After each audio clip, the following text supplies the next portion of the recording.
Hi, welcome. This is the B2 course and this is lesson 35. So lesson 35 is going to be a review lesson.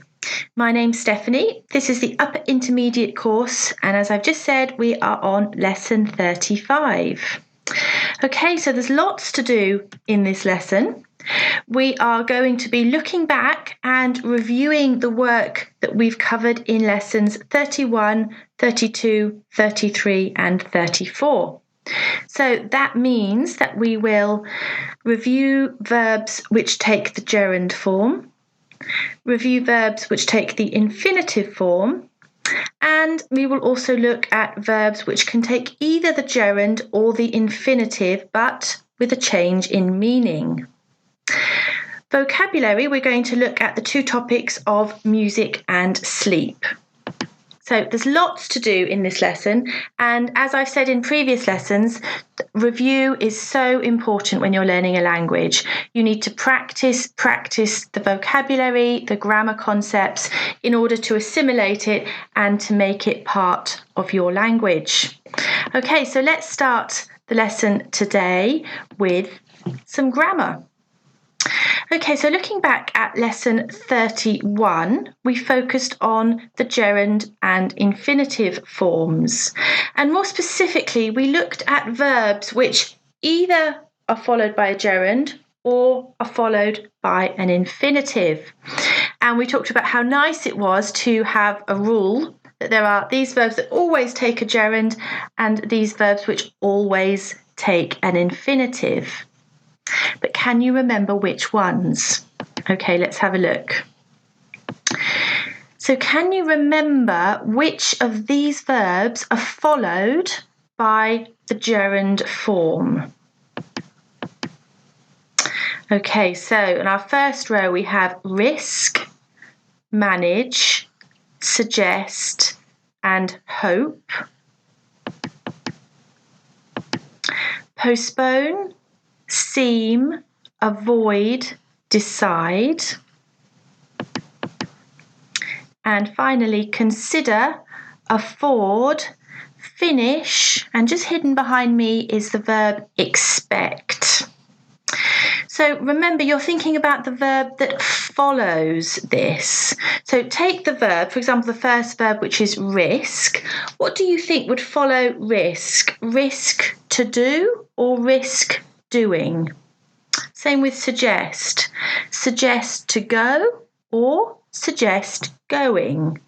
So see if you have a sense, a feeling of which sounds more natural. Okay, what I'd like you to do then is to pause the slide, have a look at these verbs and see if you have any idea which of them are going to be followed by the gerund form of the verb.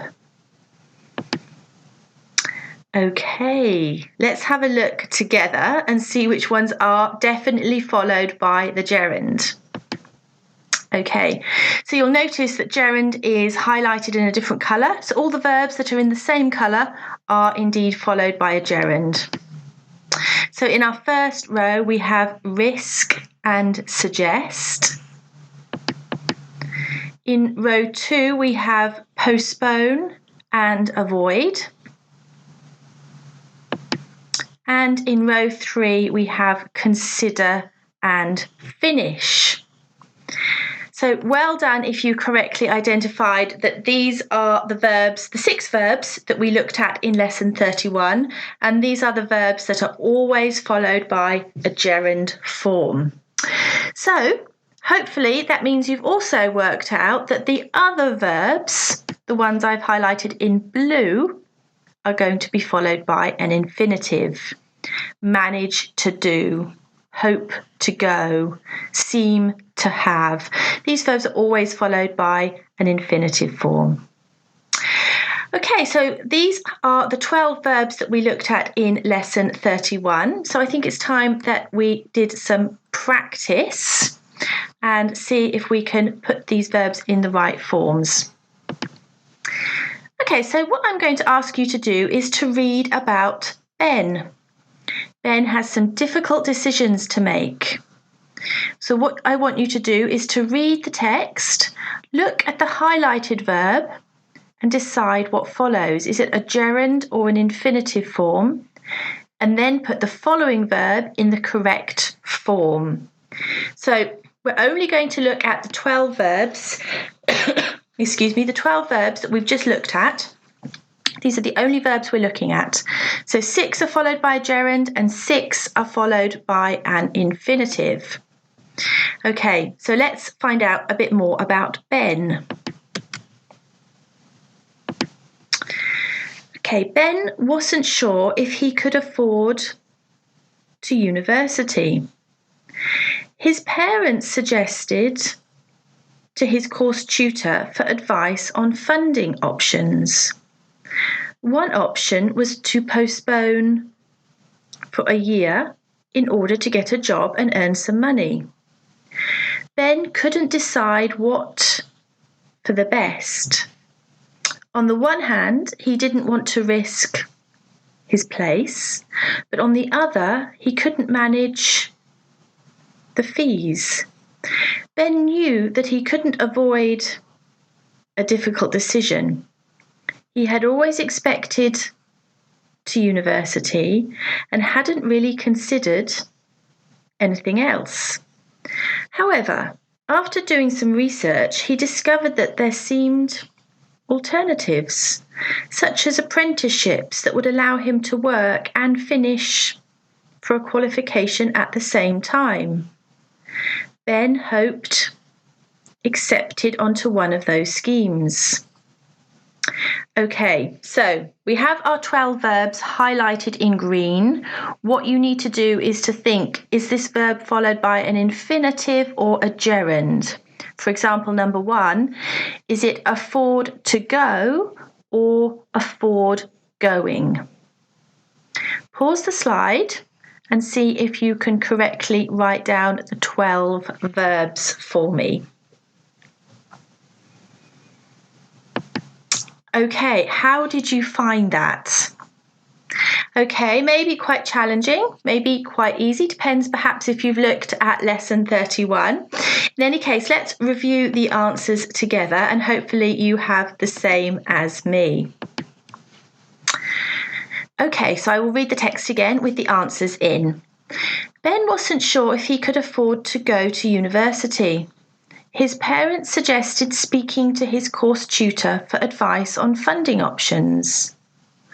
One option was to postpone going for a year in order to get a job and earn some money. Ben couldn't decide what to do for the best. On the one hand, he didn't want to risk losing his place, but on the other, he couldn't manage to pay the fees. Ben knew that he couldn't avoid making a difficult decision. He had always expected to go to university and hadn't really considered doing anything else. However, after doing some research, he discovered that there seemed to be alternatives, such as apprenticeships, that would allow him to work and finish studying for a qualification at the same time. Ben hoped to be accepted onto one of these schemes. So really, really well done if you managed to get those 12 correct. If you didn't, well, there was a 50-50 chance really, because it was either the gerund or the infinitive. But if you didn't, perhaps go back and review the slide with the 6 verbs that are followed by the infinitive and the 6 that are followed by the gerund. Okay, so moving on, we're going to look at what we studied in lesson 33. Now, in lesson 33, we looked at 4 verbs that can sometimes take a gerund form and sometimes take an infinitive, but the crucial thing here was that the meaning changed. So let's see, first of all, if you know, or if you watch lesson 33, if you can remember what these verbs are. Okay, so let's have a look at this slide. I've tried to give you a clue with the images. What do you think these 4 verbs are that can take either the gerund and the infinitive? Okay, so The verbs we're going to look at are remember, try, like, and stop. Now, this is quite a challenging concept, but this is level B2. It is an upper intermediate course, and it's something that you need to be aware of and to start using in your language.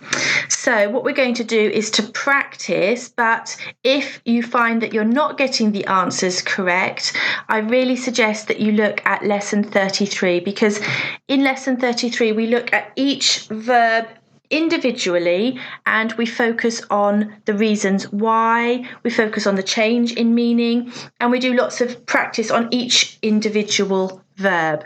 So if you get these wrong, please go back to lesson 33 and review there. Okay, so we have 8 sentences. So we're practicing stop, remember, try, and like. In each pair, there will be one gerund and one infinitive. Number 1, the director stopped the meeting to the staff. Number 2, the director stopped to drink some water. Number 3, do you remember anything before the accident? Number 4, did you remember the windows? Number 5, I tried his phone, but he didn't pick up. Number 6, I tried, but the snoring was so loud it was impossible. Number 7, I like to the airport early. And number 8, I like. So what I suggest you do is to pause the slide and see in each pair if you can decide which one is a gerund and which one is an infinitive, and think about the meaning. Think about what action happened first. Okay, how did you find that? As I said before, I know it's quite a challenging concept, this one. So let's review the answers first of all, and let's see if you managed to get these correct. Okay, so our first pair, we had the verb stop. Number 1, the director stopped the meeting to speak to the staff. And number 2, the director stopped speaking to drink some water. The important thing here is what action happened first. In number 1, the meeting stopped and then he spoke to staff. But in number 2, the speaking happened first. Okay, our second pair. Number 3, do you remember seeing anything before the accident? Number 4, did you remember to close the windows? Again, think about which action in each sentence happened first.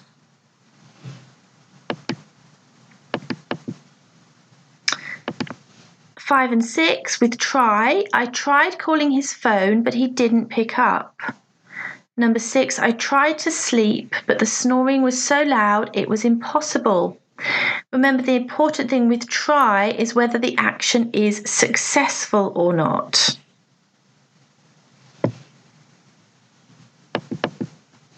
And finally, we had like. I like to get to the airport early, and I like flying. Now remember, with like, the important point here is whether you think it's a good idea, as in number 7, or it's an activity that you enjoy doing, as in number 8.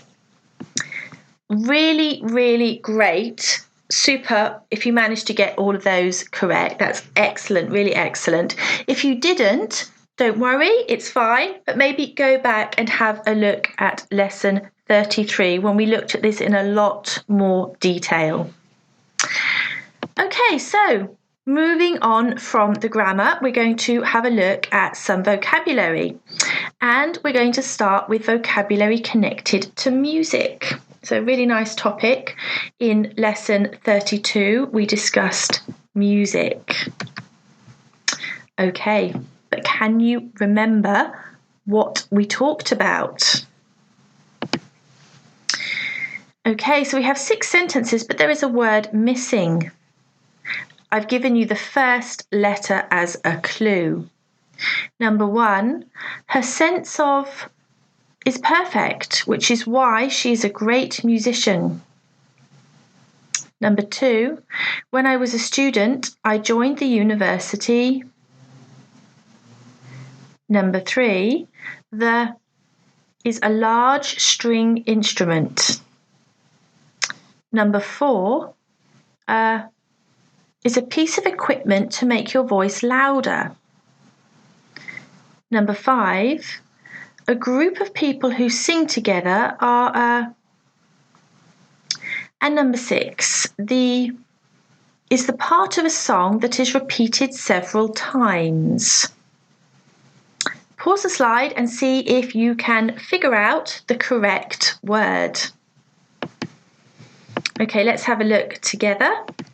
So number 1, her sense of rhythm is perfect. Number 2, I joined the university orchestra. Number 3, the cello is a large string instrument. Number 4, a microphone is a piece of equipment to make your voice louder.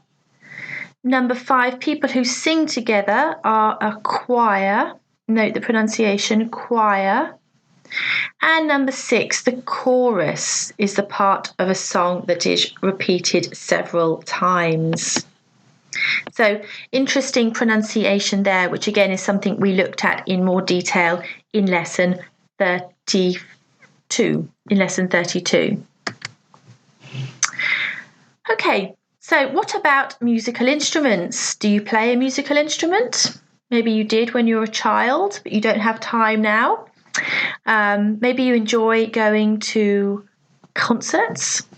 Let's have a look at some musical instruments. Okay, how many musical instruments do you know in English? So very common ones here, but I've removed some of the letters. Pause the slide and see if you can insert the missing letters.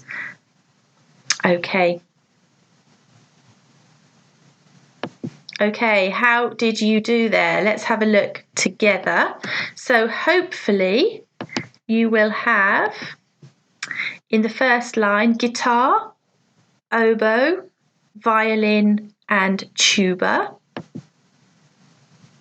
drums, cello, saxophone, piano, trumpet, harp, trombone, bassoon, and flute, keyboard, clarinet, and xylophone. There are, of course, lots more instruments. So well done if you managed to think of some more as well. There are lots and lots of instruments we could have thought of there. That's just a few. Okay, and finally in our review today, we are going to look at the last lesson we had together, lesson 34, where the topic was sleep. We said this is a really relevant topic because it's something that we all do. Okay, so we're going to start with having a look at some questions. Have you ever overslept on a work day? Have you ever been told that you snore? Have you ever fallen asleep on a train? Have you ever yawned in a meeting? Have you ever experienced jet lag? And have you ever suffered from nightmares? So some nice vocabulary here. The verb to oversleep, when you sleep longer than you intend. Snore, the verb to snore is a noise some people make when they're sleeping. To fall asleep. To yawn is the action you do when you're tired. To experience jet lag. So when you travel into a different time zone, you experience jet lag. And to suffer from nightmares, which I hope nobody watching does. Hopefully nobody suffers from nightmares. Have a think about what your answers would be for these questions. And as always, if you'd like to send your answers in to me, I will be very happy to have a look at them and correct them for you. Just send them into Perfectly Spoken. Remember to put lesson B2 35 so that they come through to me. Okay, so let's have a look at some vocabulary connected to sleep. We have 6 words and 6 definitions. So our words are pillow, duvet, nap, snooze, lie in, and insomnia. 6 definitions aren't correct. They're in the wrong place. So you need to match the word with the correct definition. So we have to sleep lightly for a short while, to stay in bed later than usual, the inability to sleep, a large soft item to sleep under, something to rest your head on in bed, and a short sleep in the day. So see if you can match. For example, number 1, pillow. What's the correct meaning of a pillow? Pause the slide and see if you can match the 6 words with their definitions.